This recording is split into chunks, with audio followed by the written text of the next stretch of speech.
O item 24, profecia contra a Arábia, estudando Isaías capítulo 21, versículos 13 a 17.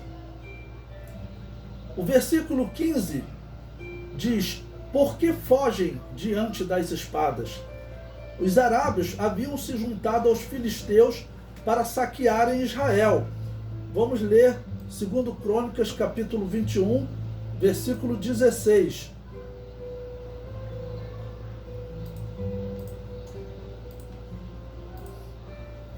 Que diz: despertou, pois, o Senhor contra Jeorão o espírito dos filisteus e dos arábios, que estão da banda dos etíopes.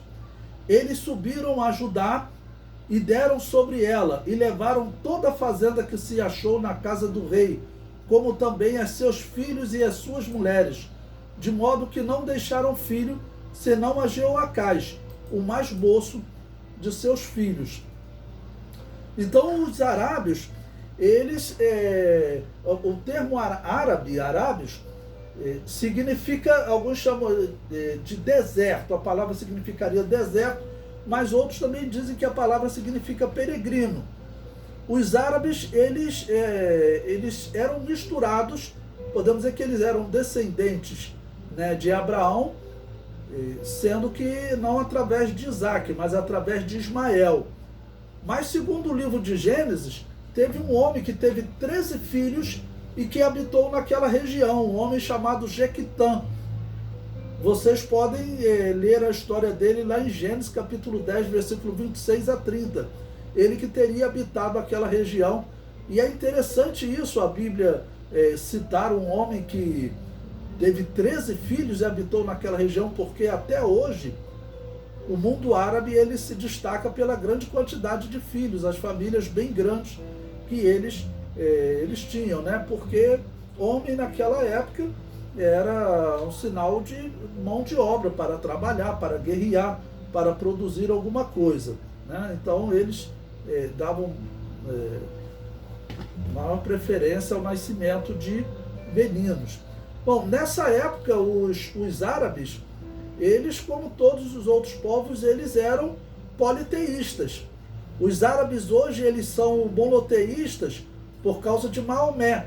Porque Maomé, quando ele conquistou aquelas cidades da Arábia, ele disse que Alá havia lhe dado ordem para que ele acabasse com todos os outros deuses. Então implantou o culto a Alá como o único culto naquela região. Então hoje eles são monoteístas, mas isso aconteceu no 7º século da era cristã, né? E aqui nós estamos falando de 7 séculos antes de Cristo. Então nessa época eles eram politeístas, adoravam muitos deuses, até que Maomé entra na história e aí ele funda um novo tipo de monoteísmo. Ele tirou como base a Bíblia para implantar o monoteísmo. Ele diz que o Deus que ele prega lá é o mesmo Deus da Bíblia, né, que enviou Abraão como profeta, enviou Moisés como profeta, enviou Jesus como profeta, e depois de Jesus o próximo profeta foi Maomé.